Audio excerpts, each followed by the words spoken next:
Good Sunday morning. This is Micah Mitchell with Madison County Weather Updates. I want to give you an update on the latest on our severe threat for really late this evening. And there have been some minor changes to things, but overall, the thought process on it has not changed. So here's the latest from the Storm Prediction Center.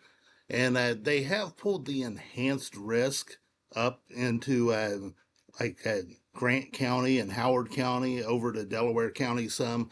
So I've said for a couple of days I thought this would be pulled farther to the northeast. They have pulled it a little bit farther to the northeast. In my opinion, it could go a little farther. And in my opinion, probably southwestern Indiana, a lot of Kentucky, southern Illinois, probably could be in a moderate risk for severe, but as I always say, it doesn't really matter where the lines are on the map or what the colors are on the map. The fact is that we just need to be aware that there is a severe risk for this evening. So as we take a look here at the tornado outlook, the Madison County remains right around a 5% risk of a tornado within 25 miles of any given point. The single hatching you see across there, and that's something that's new to the Storm Prediction Center this year. They're trying to give more information on their maps.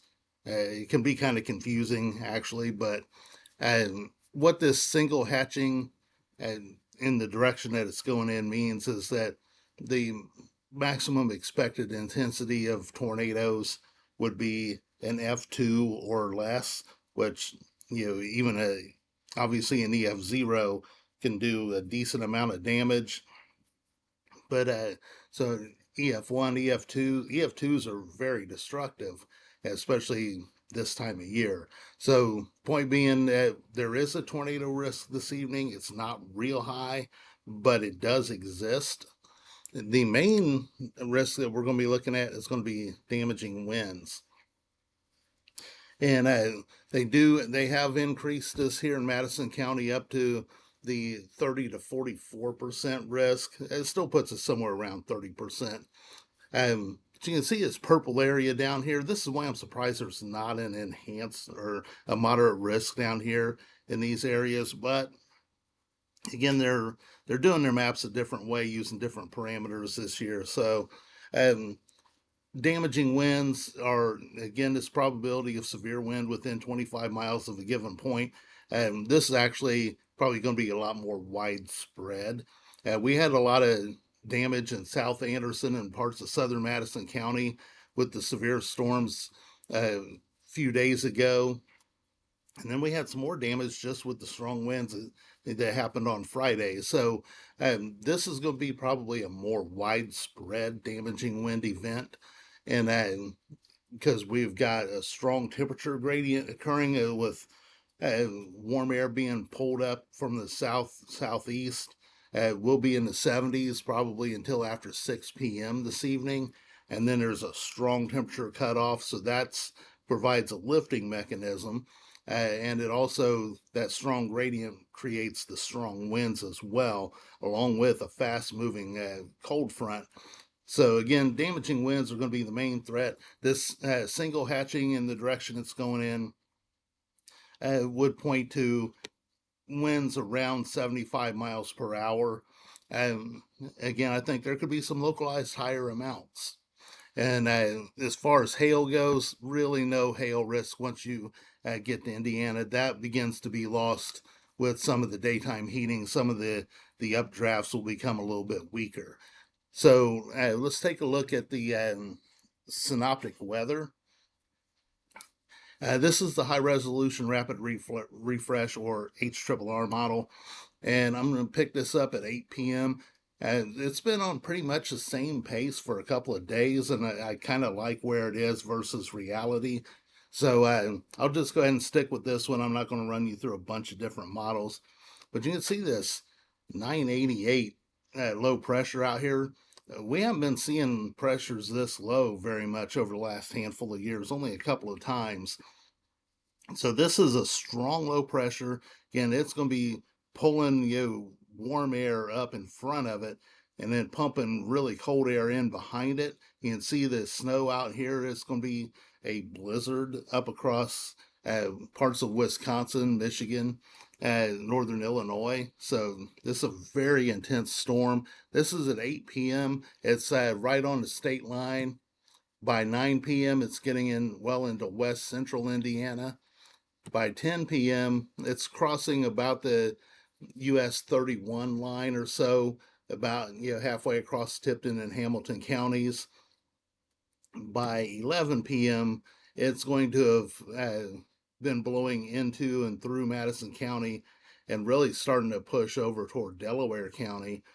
And then by midnight, we'll be starting to wind down the rain here, but it'll still be potentially raining at a decent clip. We could pick up some moderate rain again tonight, and then by 1 a.m. it's the leading edge is pushing into Ohio. 2 a.m. most of the activity is through, and then by 3 a.m. we'll go pretty quiet. I do think we need to watch the back edge of this, maybe for a quick burst of some snow. Then we'll go quiet for a little bit. But then as we go on through, here's by 7 a.m., we begin to see snow wrap around the backside of this low pressure system. And we'll just kind of see some patchy stuff. But by the time we get to late morning and we start to get a little bit of daytime so-called heating, it's going to be cold tomorrow. Temperature's going to be plunging. But we get into here's 10 a.m., 11 a.m., we could begin to see some wider spread snow. And you see these dark blues and purples in here.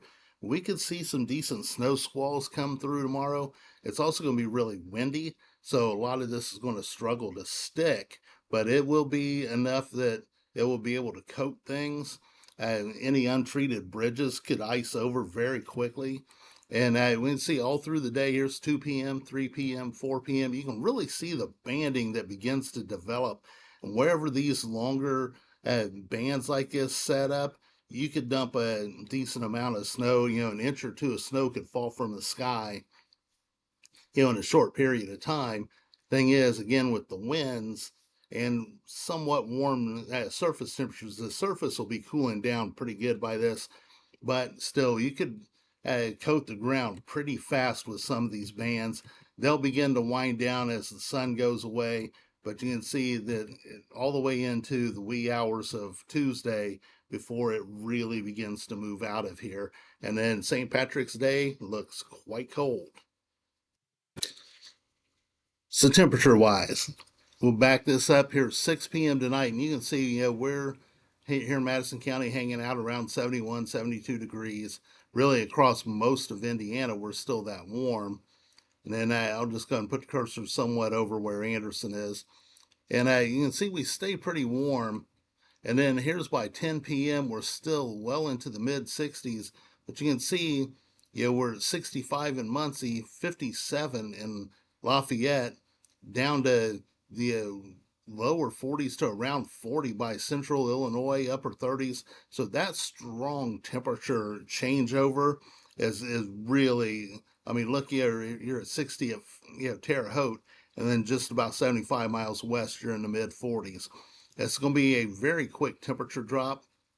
This is at 10 p.m., 11 p.m. This is about the time the storms are coming through. So as they come in, we'll be in the mid 60s, and then we'll begin to fall as soon as that line begins to depart the area. So by 1 a.m., we're still hanging out right around, upper 50s to around 60 degrees here in Madison County.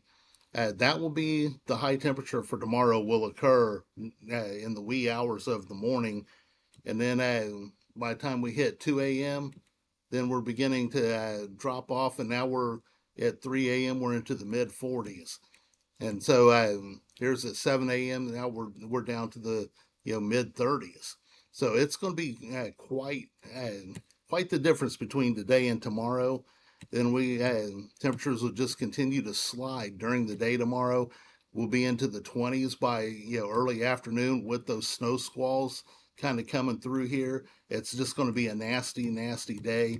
And then as we go ahead and click through and get down to 7 a.m. on Tuesday, we're hanging out around anywhere between 10 to 13 degrees here in Madison County, so it's going to be cold.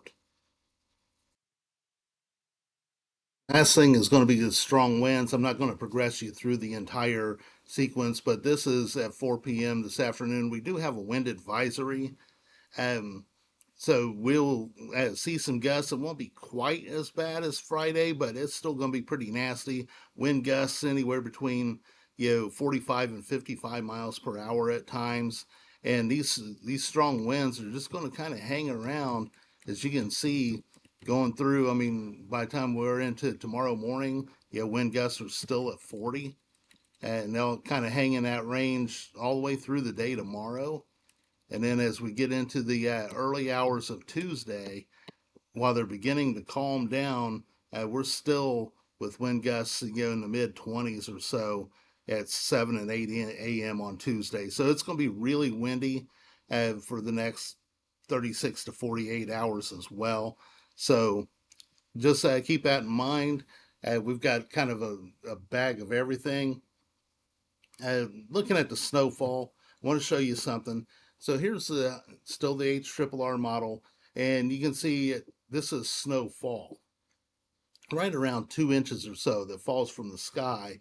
But then when you go to snow depth, you can see that it then becomes a lot more patchy. Some areas could still pick up a couple of inches. Some areas will pick up less.